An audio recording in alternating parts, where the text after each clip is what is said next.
The advice and opinions expressed by the host of Autism Live and her guests are meant solely as suggestion and should not be in any way construed as child-specific advice. Any choices you make in determining your child's treatment are completely at your own discretion.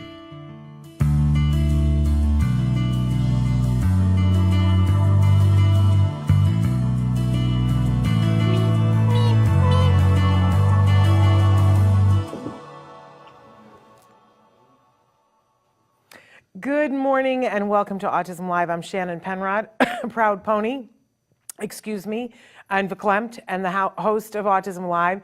We have just crested the 12 o'clock hour, which means we are in the final day of the podcast-a-thon. And what a tour de force it's been, but let me just tell you guys, we're not done. There are several more hours of this thing to go. So, and some really important hours, guests that you are absolutely going to love. And we've got some surprises in the last hour. Want to remind you that right now we're in the iPad challenge. We're looking to raise at least $5,000. And that $5,000 will go directly to iPads that people have applied for grants for. You can see on the screen there, it says 𝗃𝗏𝗃𝗀𝗏com/iPad challenge. So that's where you will go to make any size donation, and there's no donation too small. You know, it feels good when you give to somebody else, and what we're doing is giving that money to families that have asked for and said we need an iPad. And this is really poignant for me because we have a card in the lobby that says functional communication is a right, not a privilege. Think about that for just a minute, that if we only say that people who can afford to buy an AUG device or an iPad are individuals who can, pay a certain amount of money, and they're the only ones that can have that functional communication. I can't live with that. Can you? So we want to do something fun to encourage you guys to give generously. And so Dr. 𝗃𝗓𝗃𝗃𝗃 is going to shave my head, and she's so excited about it. If you've watched any of the shows where she talks about it, she is so excited about shaving my head. It is going to be amazing. Also in that last hour, we have Dr. Stephen Shore, who will be joining us. He was scheduled to be on an earlier hour, and that didn't work out. So he's going to pop in and join us sort of in between as we're shaving my head. We've got a couple of surprise guests and some surprises for Dr. 𝗃𝗏𝗃𝗃 during that hour because it is her birthday next week. And we love to commemorate her birthday, another trip around the sun where she was here to help us all on our journey. So you'll want to tune in for that, but don't tell her. Hopefully she's asleep right now and not watching this. Okay, also want to let you know, as I said, many, many more hours of this podcast-a-thon to go this morning. Let's see if I can rattle off who is what and where. So right now, I'm going to do the second half of the talk that we started last night, Parent-to-Parent Top 10 Tips for Parents of Older Kids, Teens, and Adults on the Spectrum. Last night, we did the talk about the 10 tips for parents of younger kids, and it's different. It is a very different kettle of fish when your kids are older, and we need to acknowledge that, right? Some of the things are the same, some of the things make sense, but some of the things are very different, and part of the emotional journey is different when you have older kids. And the services are different, and the access to services are different. So we're going to be doing that talk right now and during this hour, and we'd love your interaction. We are encouraging you guys to write in now. I've got my trusty iPad here, and we're taking comments. I know it's a midnight, but for those of you who are across the world and have said, boy, I wish, Shannon, that we had you live while we're still awake, I wish that you would write in right now so we can have lots of conversations, and I will take questions. The hour after this hour, we've got the fabulous, you are going to love Lori, and I don't want to ruin her last name, but it's Batters, I think. She is from our autism journey with Elijah, and she's a powerhouse, you guys. I think that you're really, really going to love her. Then I'm back for the next 2 hours. After that, I'm going to be here during the first of those hours with the folks from Ability Life Solutions. I'm talking about Bob DeMarco and Trisha Allen. They are doing some amazing things, and we're going to talk with them. And can I tell you, like, you really know who the people are who want to show up for you when they say, I'll take the middle of the night if I need to, and then they actually do it. And so they are going to be here in the studio in the middle of the night with me, which I super, super appreciate. The hour after that, we've never done anything like this before. We are welcoming one of my oldest and dearest friends, 𝗃𝗓𝗓𝗏𝗂𝗧. She was the director of my one-woman comedy show, and we've referred to my one-woman comedy show, the Autism Monologues, here, and that's about it. But Therese had said to me, if you're doing this 44-hour thing, she said, I want an hour. I want to be interviewing you about the process of the monologues. And we are going to, for the first time ever, play 3 of the videos from the live show, because there were little live comic recorded pieces. I'm going to count on you guys to forgive me because they're not edited in the way that they would be if you were normally going to show them in a programming like this, which is why we haven't showed them before. But, you know, it's the middle of the night. So we're going to have a hoot and a laugh. Therese is hilarious. So you're not going to want to miss that. I'm just going to say, if you want a reason to stay up, I hope we don't make ourselves sick laughing. Let's say that. And then after that, and I'm not sure if I'm going to remember the order, I think that it's the 𝗔𝗕𝗢𝗏𝗧 show. She's going to be welcoming the Global Autism Project and talking about how they're partnering to do some pretty important things around the world. If you've been wondering about what it's like for the folks in Ukraine with children on the autism spectrum and fleeing Ukraine, you're not going to want to miss that hour. And I expect, and I can't imagine anything different, because Molly 𝗃𝗓𝗓𝗏𝗧 from the Global Autism Project will be there, and she's very good at giving us all tips of things that we can do today to be helping to support people who have circumstances that are way beyond anything that we can imagine. So we'll look forward to that. Then after that, Paul Carroll is the Autism Advocate. He will be here, and you will love him. Oh my goodness, especially for those of you on the East Coast, that's going to be a sweet hour with him. It's a little early here, but it's worth it, you guys. Get up for it.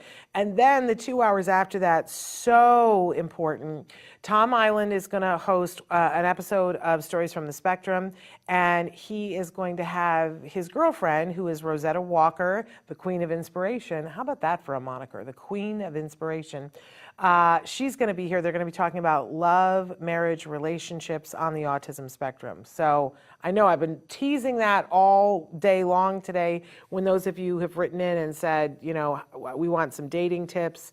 Tom teaches the Dating on the Spectrum class that is at the weekly class that's at the Ed Asner Family Center. So, and he's going to be sitting here with his girlfriend, so he must know a thing or three about that, right? And then the next hour will be another episode of Stories from the Spectrum. Amy Gravino is back. She is an autism, sexuality advocate, and relationship coach. She's going to be here with the fabulous Dr. Peter Gerhardt. You guys are going to love that. And then we get into our last 3 hours. We're going to do an Ask Dr. Doreen with a very special guest that's going to pop into our Ask Dr. Doreen, somebody I've been referring to the last 32 hours, right? And then Dr. 𝗃𝗓𝗓𝗏𝗧 is going to do her potty training talk, so that will be really amazing. And then we get to the final hour, which I talked about before, with some surprises and birthday celebrations. So that's it. We're rounding the corner here, but it's sweet. There's good stuff coming up. So not to mention this talk today, this second half, because it's so hard when anybody starts talking about something, you immediately go, how does this apply to me, right? And so often with autism, because as Dr. Shore says, when you've met one person with autism, you've met one person with autism. And it's hard when somebody starts describing things that you should do and it doesn't fit your life, your experience, or a loved one's experience, right? So if you have a 3-year-old and people start talking about dating on the spectrum, you go, well, that's great, and I want to remember that for another time, but I need things now that aren't dating, right?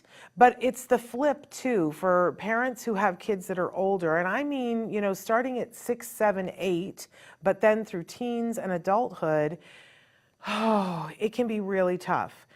Because the services get a little thinner, and get a lot thinner eventually. We talked today with 𝗃𝗓𝗏, and she said, you know, when kids turn 21, they talk about it being the cliff, and she said, I call it the abyss. There's a word for you. Send a shiver down your spine, right? Nobody wants to feel like the services for themselves or a loved one are the abyss. So we're going to be talking a little bit about some general tips for things that I have found that are effective, because you got to play the inner game of tennis, right? Part of this is mindset, that if you as a parent, and this is a parent-to-parent talk, if you as a parent are in the right mindset, that you can get more done with your older kiddo on the spectrum, your teen, or your adult. Because really, isn't the name of the game here that we want to be good allies, good advocates, be standing there alongside these individuals, helping them to achieve whatever they want to achieve in their lives.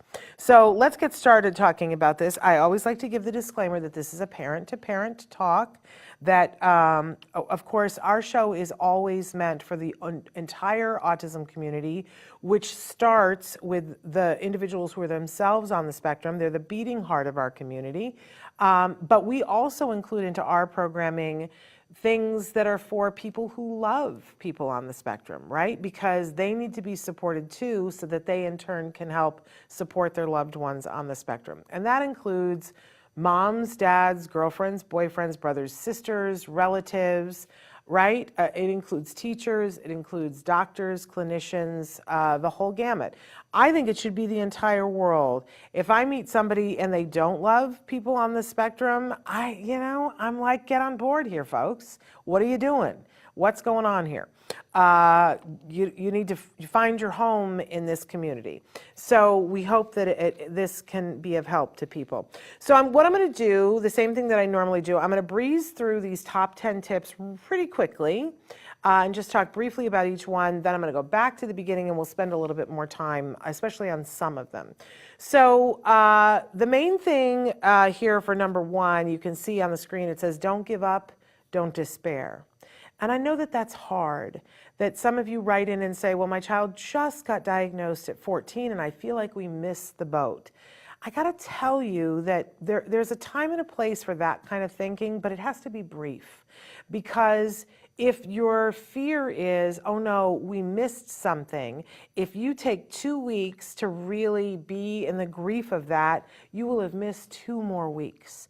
And I got to say to you that, you know, when there's an emergency, we don't really have time to be in the grief and the despair. We have to act, right? And if you've got stuff, if you've just recently gotten a diagnosis, then I would say you've got a little bit of an emergency. Somebody who gets a diagnosis at 14, let's say, that means that stuff was going enough okay that we didn't get the diagnosis and people were overlooking it.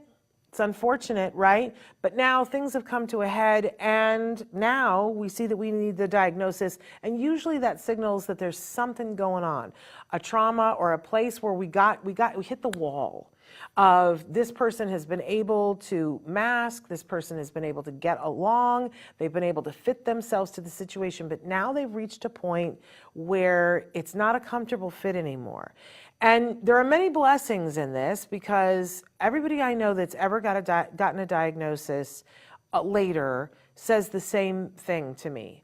Some form of, oh, I finally got to meet myself and understand, because before the world was berating me and sometimes I was berating myself for not being able to fit in with this set of rules that I had no idea what they were.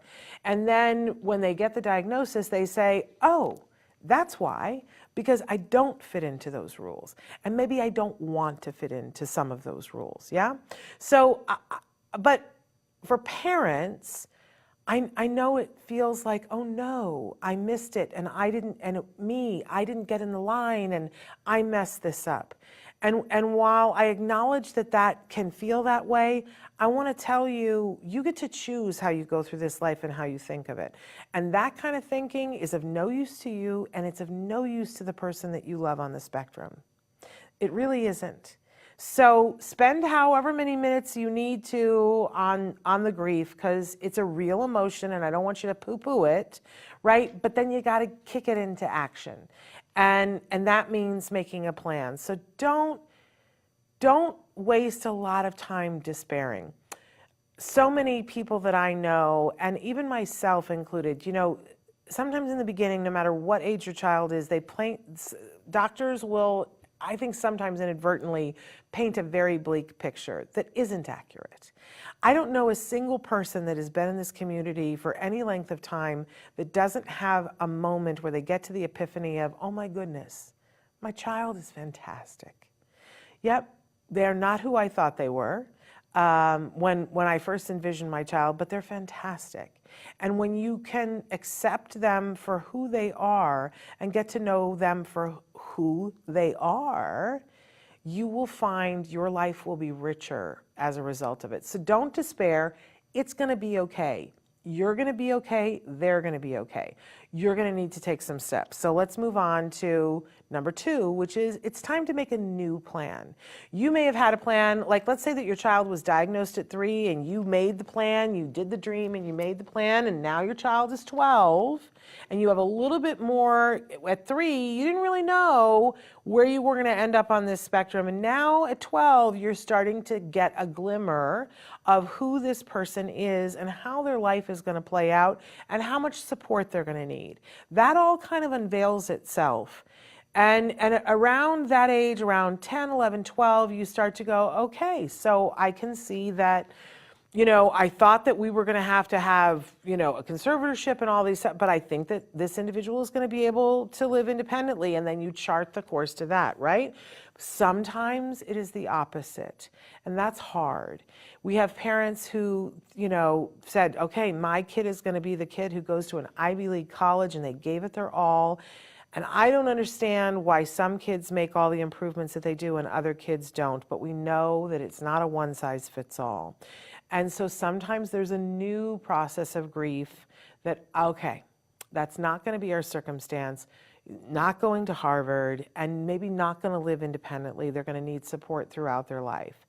And then, you know, that process, I think you do need to go through whatever grief you need to go through, but you cannot leave out this. Sometimes it's time to say, okay, new plan. What is the new plan? So before you were going for Harvard and now you see that that's not the thing, but you can't be in the abyss because they need support. So time to make the new plan. Okay. All right. Still in this category, we have to get respite. Because, and you're going to need it more than ever, because as our kids get older, they get bigger. And sometimes that means that when we hit a spot where there's challenging behavior, it gets much more intense, right? But even if it isn't a thing about challenging behavior, sometimes the needs can be overwhelming and you're tired at this point. And you're entitled to be tired at this point. And you know, if we look at the normal, and I hate that word, right? But if we look at what the plan was when we had our children, there's sort of this unspoken thing about, oh, we're going to bring this person into the world and we're going to make them our center of attention for a period of time where every breath we take is going to be about them when they're baby years, right? Then they're going to go to school and we're going to get a little bit more separated from them where it's okay for them to go do their thing for part of the day, but we're going to meet back together and be very close, right? But then we're going to hit those teenagers and they're not going to want to have anything to do with us. And then eventually they leave home and they go off and they do other things and start their own family, right? That's what we've all been told. It's the old Carly Simon song. That's the way I've always heard it should be. But that's not everybody's story.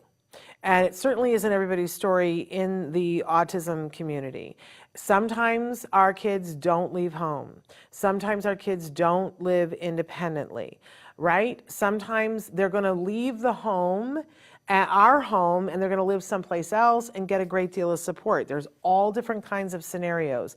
No matter what the scenario is, our bodies aren't meant to be massive, hands-on caretakers for 12 years, 15 years, 42 years, right? It's not what we're meant to do. We're aging, their needs are more, and we have potentially less to give depending on how old you are when your child is reaching this age. So it's not only important that we get respite because that's how we're going to be able to show up, but respite allows us to remember who we are. Maybe a hobby that you like doing, maybe, you know, the self-care piece that we were talking about last night. It helps us to remember who we are. It helps to remind our loved one on the spectrum that we have a life that's separate from them, just like they sometimes are going to have a life separate from you, whether that is with a respite worker or, you know, living independently, right? But we're allowing there to be that space between, and it's very natural and normal. If your child hadn't been diagnosed on the spectrum, that's what your life would have looked like. And we now encourage you to continue and have it look like that.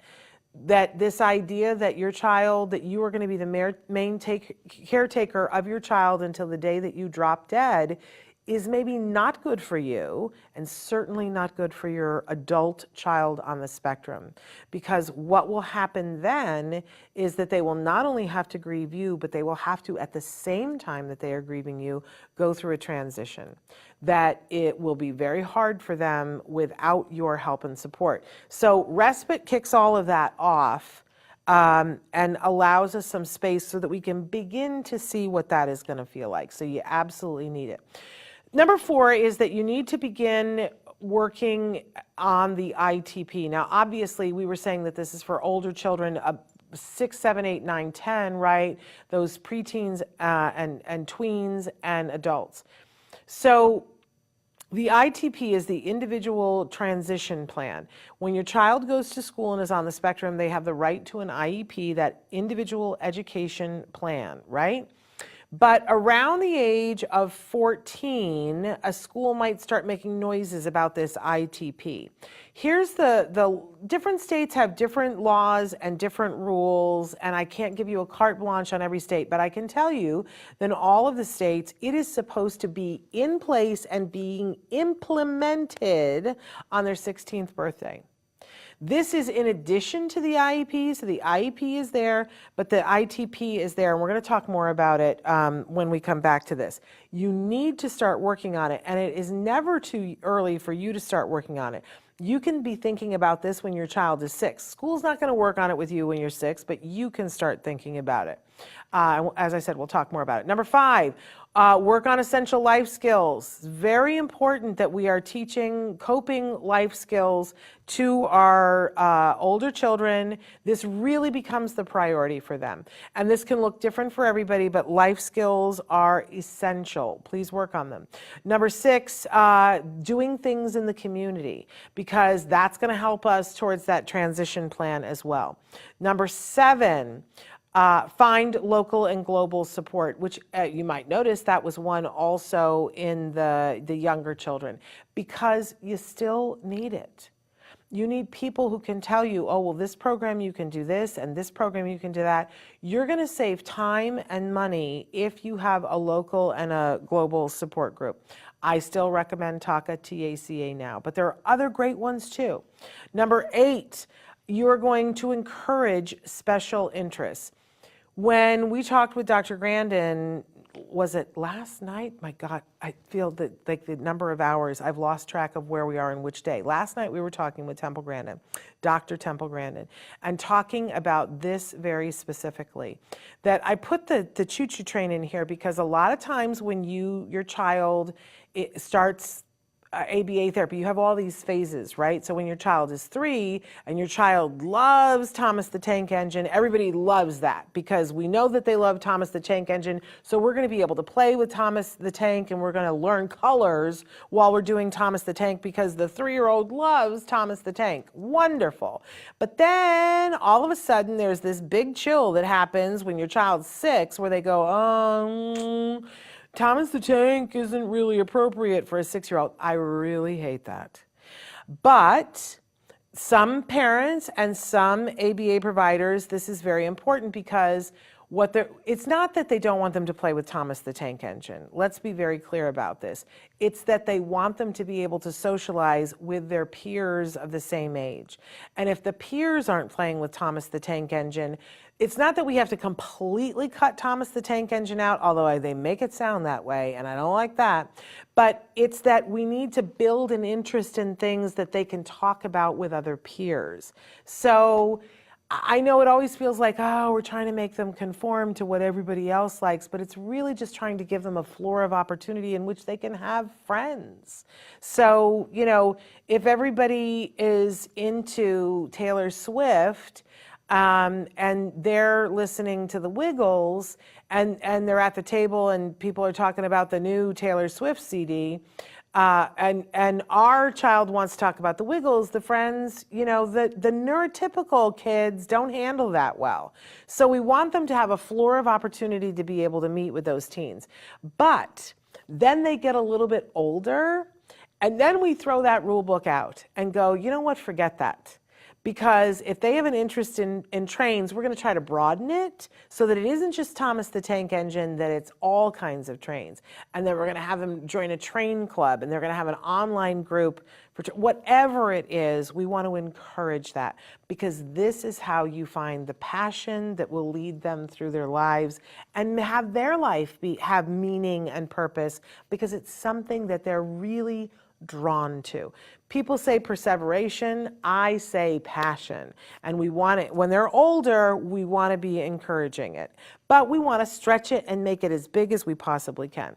Okay, number 9, if you haven't already learned the fine art of asking for help, this is when you need to do it. Because as your child ages, there is going to come a time when you're not going to be here anymore. You're going to want help. So you're going to have to be willing to ask for it. So start practicing it now. And number 10, we're going to find ways to celebrate together. Okay, so those are my 10 things. Let's go back to the beginning. Boop, boop, boop, boop, boop. Okay, and talk about these a little bit more specifically. So whatever you have to do for yourself to keep yourself out of the despair, if that means that you need to have therapy, do it.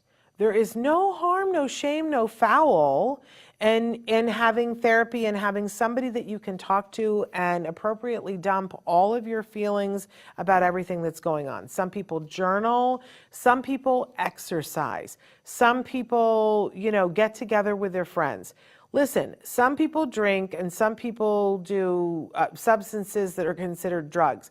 I'm not a fan of that, because then that becomes a new problem, and you know that you have to meter. And I've seen the situation where kids have been taken away from their custodial parents because they're engaging in substance use.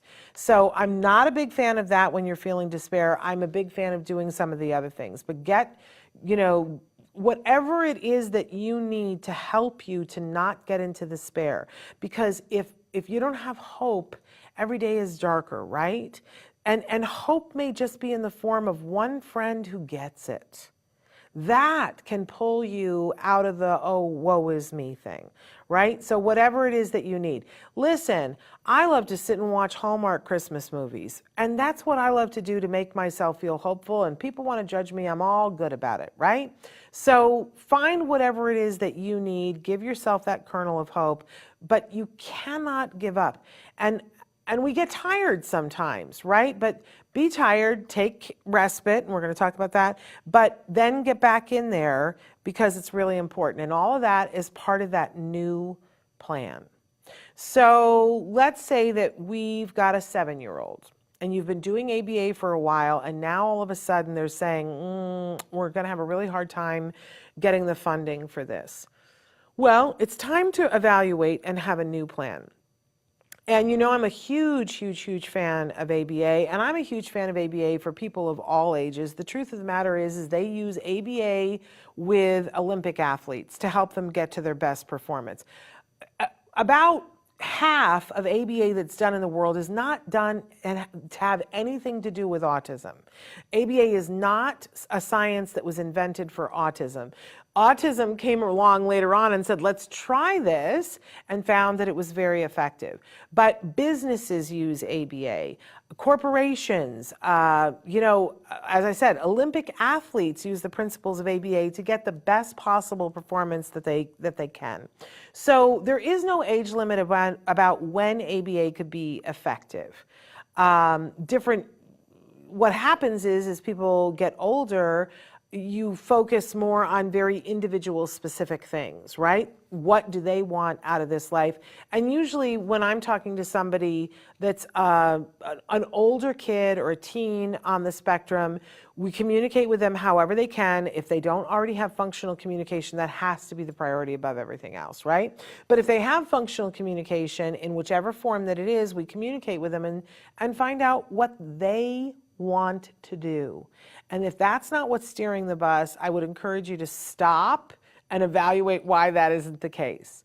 Because if not for them, who is it for, right? So the plan has to be about them. It has to be about who they are, not who you thought they were going to be. I have a friend who said, you know, I always figured that I was going to have this son who was going to be this tall, really fit guy who was going to be on the swim team, and he was going to be the BMOC. And, you know, it's like it's okay to have had that in your mind of what you thought your child was going to be, but there is a person standing in front of you. And listen, this is not just for the autism community. The movie, is it Brave? That's from the Disney movie. This is exactly what it's about. That mom is saying, I want you to be this, and daughter is saying, that's not who I am. When are you going to see me for me? Think about this for yourselves. Was there a time in your life that your parents looked at you and were trying to put their stuff on you? And you finally had to convince them, no, here I am. And how did it feel for you when people saw you? When they recognized your talents? When they saw, you know, the thing that you're passionate about that you wanted to do, saw you, not who they wanted you to be? Wasn't that a big moment for you? Aren't those the people that you're drawn to? Don't we want to be those people for our kids? So we make a plan that is based on them. And when our kids are older, we have a better sense of who they are.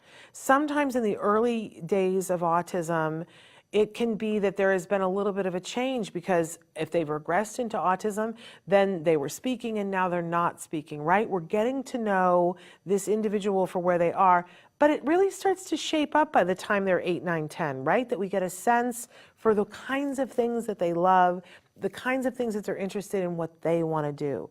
Formulate a new plan for them and do the same thing that we were talking about last night. That think about, okay, so, you know, it seems like they want to go into veterinary medicine. Okay, so if, you know, and you evaluate and go, do we think that that's realistically possible right now? And if the answer for you is no, I want you to think about, is there a way that it could be? Don't close the door too much, right? Because all kinds of things are possible. I've seen some parents who have their children have said to them, I want to live independently. And they were people that everyone said that's never going to happen. They need too many services, but they took over a decade and taught individual things along the way and said, if you want to live independently, you got to learn this, and they would learn this, and then we got to learn this, to the point where they now live independently with support, but live independently. So make the new plan, get cozy with it, dream a little, but make sure that it's about this individual, not some idea that you had in your head. That's not what you would have wanted for you. Let's make sure that we don't do that for our kiddos, right? You got to have the respite. And for most of you, this is available in most of your states. You need to get in line for it. They will pay for all or part of it. They will let you, in some cases, decide who the person is doing respite. You can even hire someone in your family to do the respite. Here in California, we have self-determination now, and I'm really advocating for anybody who has an older kiddo that you really look at that self-determination piece. And I think that once people see how effective that is in California, you're going to have that in more states, right? But make sure that there is respite in your program, and you can get funding for it so that it's not coming out of your pocket. And on your way to that, ask friends. It can be as simple as asking another parent of a person on the spectrum, how about we trade? How about you take them on Tuesday night and take them to a movie that they really want to see, and then I'll take them on Wednesday night and I'll take them to dinner, right? This does two wonderful things. It gives two sets of parents respite, right? Gives these individuals two opportunities to get together and do something that they want to do, right? So it's a good thing. Get yourself respite. You cannot be on all the time. It's disastrous. We already know that. Okay, number 4, let's really talk about this one, the ITP, the Individual Transition Plan. So this has 3 elements to it. And one of them is when they leave the high school setting, and you know that for some kiddos, if they're not graduating with a diploma at the age of 18, they can stay in an educational setting that's similar to what they're in for high school. They just extend it, and it's different ages in different states. Here in California, it's 21. I know somebody wrote in and said was it Wisconsin or Michigan, that it's 27? Amazing. But it's 21 here, and then you get the cliff, right? But there shouldn't be a cliff if we're really following the ITP process. So the ITP says, it's just like an IEP, but it focuses on 3 things. On what your child will be doing after they leave the school system. So it's where will they live, where will they work, and who will be their support. So where are you living, where are you working, who is your support? And if you think about this, this is tidy, because the first question is, where physically, where is this individual living? I will warn you that a lot of, and this is the school, by the way, this is legal stuff that the school has to do. They have to do an ITP with your student. And yet we hear endlessly of schools who don't and aren't trained in it and don't know what to do with it. You really have to advocate as a parent. And if your child is 14, you should be asking for it at the IEP meeting. They're going to say to you, I'm going to tell you right now, they're going to say, oh, that doesn't happen until they're 16. Well, okay, except that it needs to start being implemented on the day that they turn 16. So when exactly would you like to plan that? Because it's an intensive thing. And if you're going to start it on the day that they turn 16, then we're not going to start planning it on the day that they turn 16. That's a plan to fail, right? So 14 is a really good time to start pushing them and saying, and many states, it actually starts at 14, right? But I think it's in almost all states that it has to be implemented starting at their 16th birthday. And in reality, it almost never does. The only time it does is when there is a parent who knows what the rules are and is advocating their tuchus off. So be that parent, right? Because it ultimately is going to help you and help your loved one on the spectrum. Because if you can, at the age of 18, already be working on where are you going to live, where are you going to work, and who is going to be your support, then it's not an abyss. And it's not a cliff, right? So let's go through all of those different things, because there are lots of different scenarios.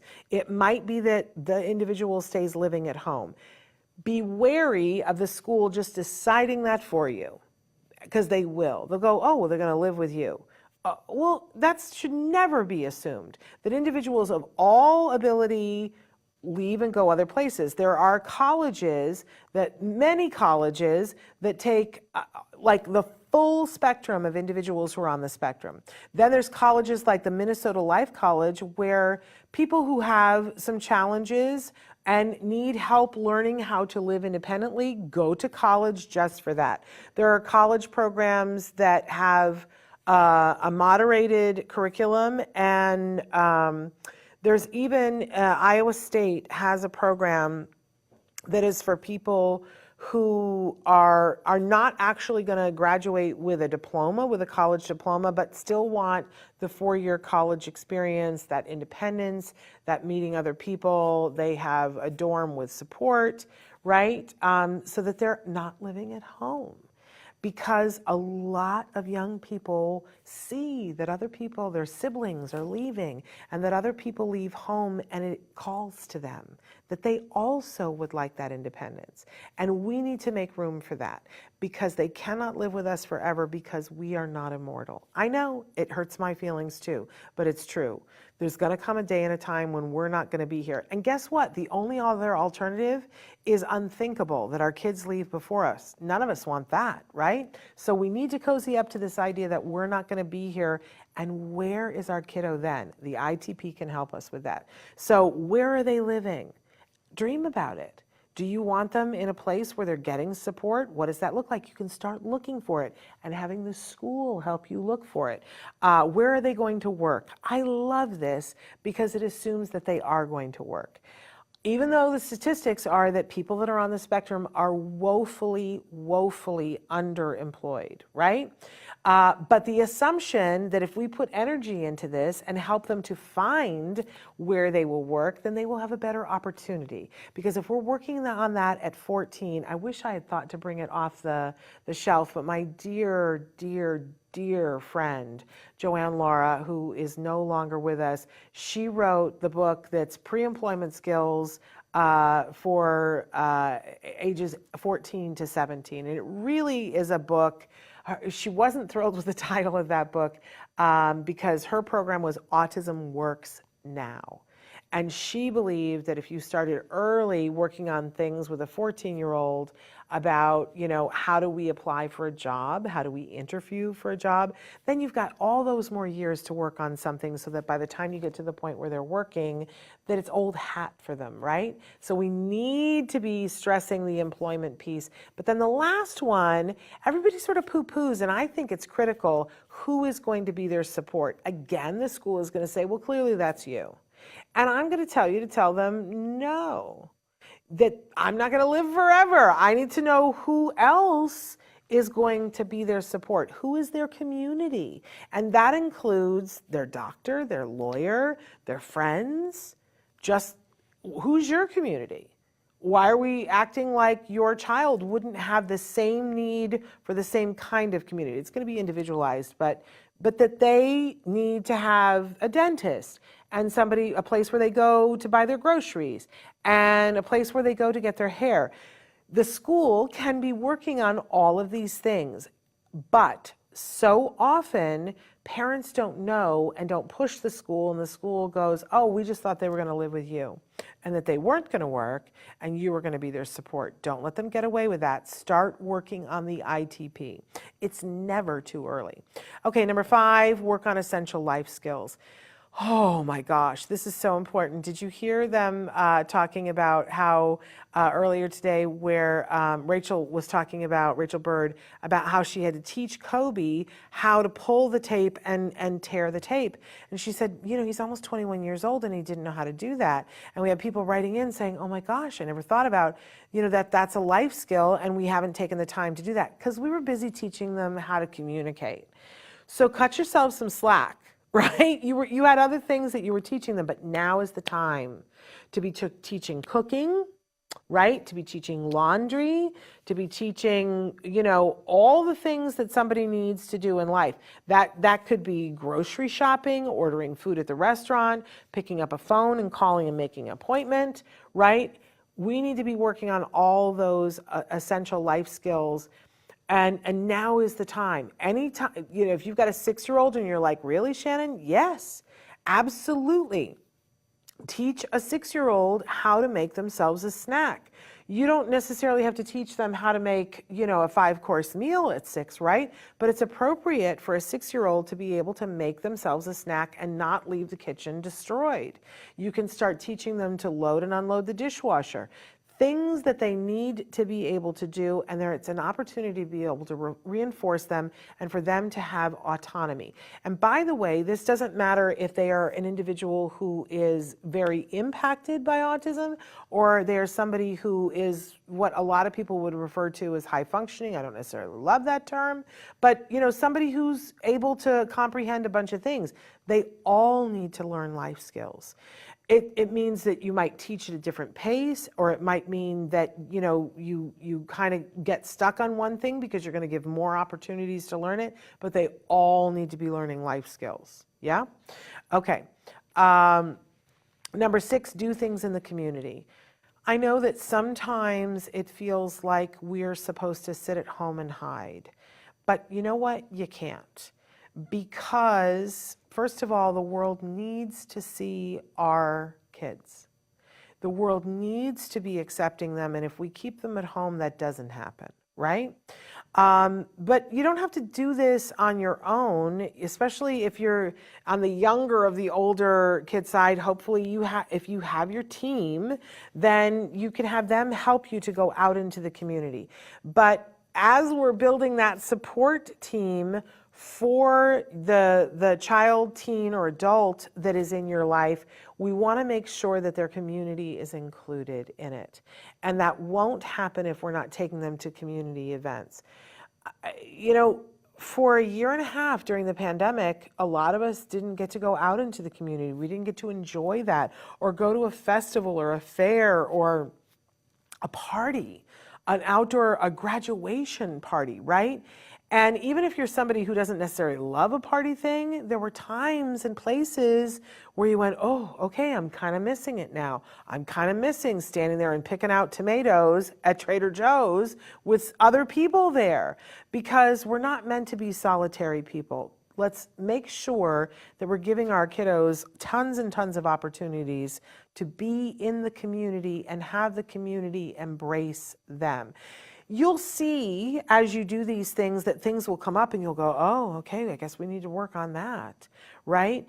And that's exactly what you want to do, because as we're building lives for these individuals where they are happy and autonomous maybe, or with their support, having that community around them and living in their community is going to help them to reduce stress and feel like they're a part of. We never want to shortchange them. They are a part of. Let's really include them then in the community. Okay, number 7, find that local and global support. As I said, I really recommend 𝗃𝗂. That's 𝗃𝗂𝗏𝗂now.org. You can go there and they have tons of information there, but they do coffee talks, and they're starting to do their coffee talks more in person now. We just were talking about Moira with this 2 hours ago. Feels like 2 years ago. But they're starting to do their coffee talks again. And basically this is, people get together, have a cup of coffee, somebody speaks, or there's a topic that everybody talks about, and it's fellowship, right? But you're going to find things that you wouldn't have found otherwise. I guarantee you, you might be right now going, I just wish that I could get my teen involved in a social group, but I just don't know where one is, and you've looked it up online in your area and you're not finding it. But you go to something like a coffee talk, or any other, go online and be a part of a support group, and then somebody says, oh, we found the best group over here, and you go, oh, I wouldn't have known, because you can't know everything.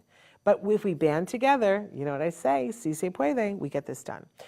So you got to have that local and global. And I said this last night, the local, so that, you can ask somebody, well, our barber retired and we don't know who to take him to get a nice shave and a haircut, right? Or the dentist, things like that. Or which program is going to be best for them. You need that local group, but you also need people who are parents of individuals that have the same type of autism that your teen or adult or older child has, because that's going to save you time, and it's going to save your stomach lining. That something's going to happen and you go, oh no, the sky is falling, and then you talk to that older support group and they're like, oh no, we went through that. You're going to be fine. You know what we discovered? This. And then it was fine. And you go, oh, I don't have to panic. I'm not the first person. I'm not reinventing the wheel. Okay, I talked about this a little bit, but I cannot overstate the importance of really feeding this special interest thing at this point in the game. Because I love, Nora Ephron always used to say, you know, what are the 5 words that describe you? And that the words change in our lives from time to time, right? That, you know, if I were going to use 5 words to describe myself right now, I would say mom, I would say wife, I would say, oh gosh, now I'm on the spot having to think of things. I guess I would say advocate, I would say writer, and I think I would say friend. That those would be my 5 things. But imagine that there was a time when I wouldn't have said mom, right? And there was a time when I would have said to you, one of the first things I would have said would have been mom of a person on the spectrum, right? Because that was my entire identity. And as the years go by, that becomes less and less of my identity. I'm just a mom now. And by the way, that's getting less and less too. I'm still a mom and I'm always going to be a mom, but it's less and less the thing, you know? There was a time when I would have identified myself as a daughter. And while I still am a daughter, my parents aren't living anymore. And so it's not on my list of 5 things anymore. So now think about that for yourself and think about what words you would use. And now think about the person that you love on the spectrum. Oh, what 5 words would you use for them, right? And I didn't put in my special interests, but if people were going to just describe me by my special interests, my husband would tell you that I love fireworks. He would definitely tell you that I'm funny. He tells me all the time that I'm funny, that's part of my identity, right? And we could go on, like I love Hallmark movies, right? That's something that you can know about me. So what would you say about the person that you love on the spectrum? And if you can't come up with 5 things, then we need to spend some time looking at what jazzes them. What makes them happy? What's the place when they're doing that thing, they're in the groove? And if it's something that you go, well, no, that's not the thing. Temple Grandin's mom used to say she had a metal plate on her bed, and that's all Temple wanted to do, was spin the metal plate on the bed.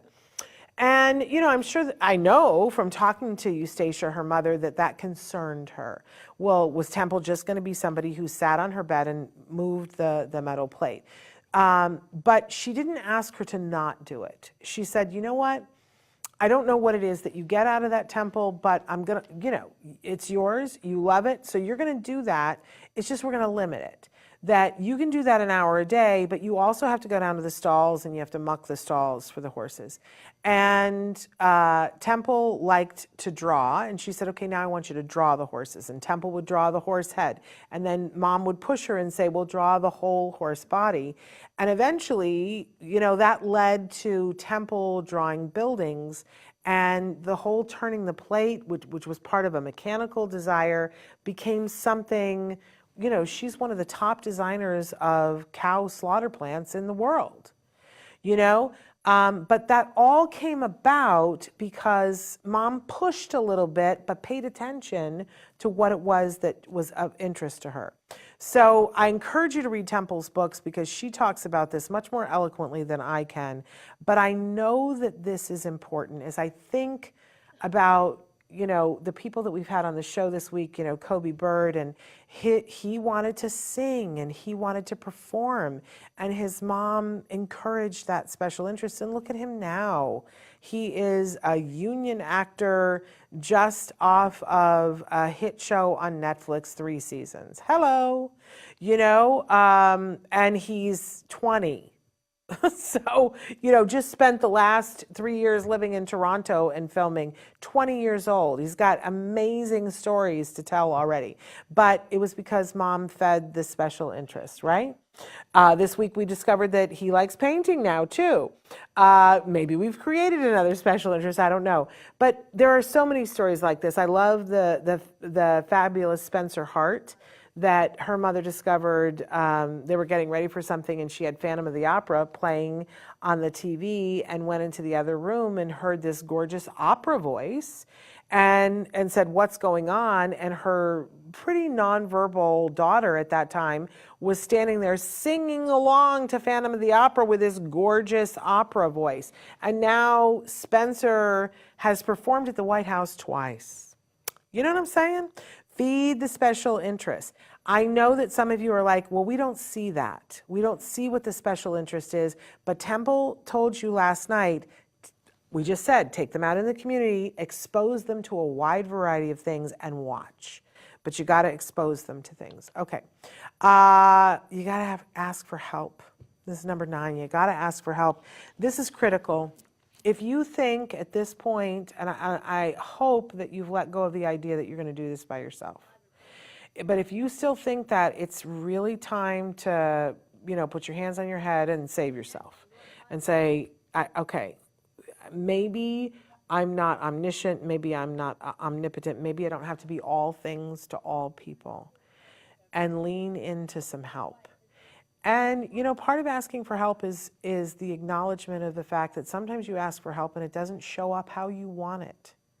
It shows up in a way that you're like, nope, that's not what I wanted, right? It's still important to ask for help. And then you can communicate and decide whether you're going to settle for what came or still ask for the thing that you want. Sometimes you ask for help and it doesn't come. It's still important to ask for it. You are 100% less likely to get it by not asking for it, right?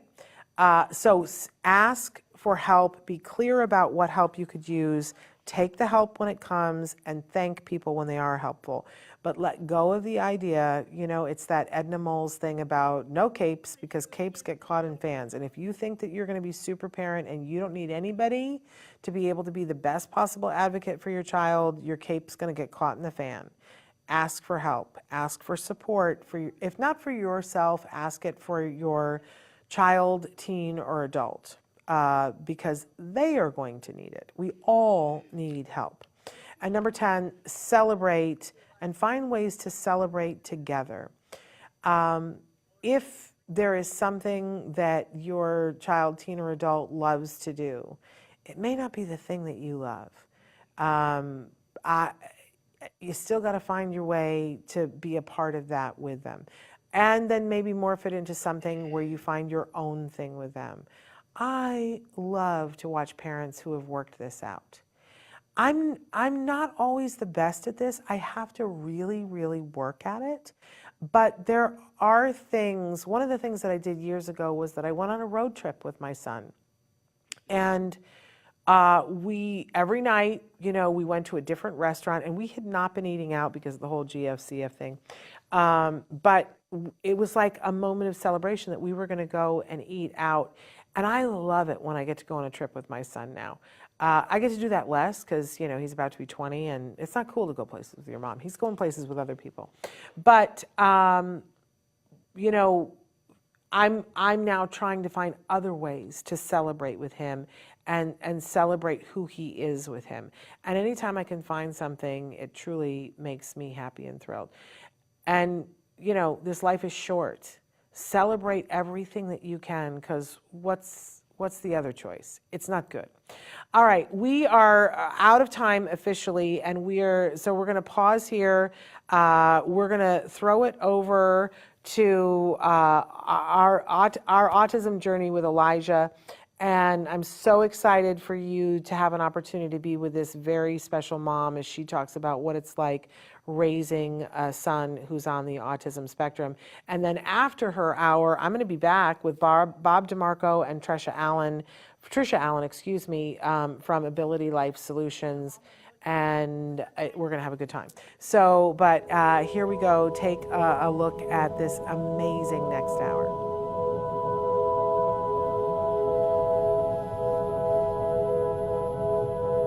If you found anything helpful in this video, please give us a like. In fact, make sure that you smash that subscribe button on YouTube and give us a like on Facebook.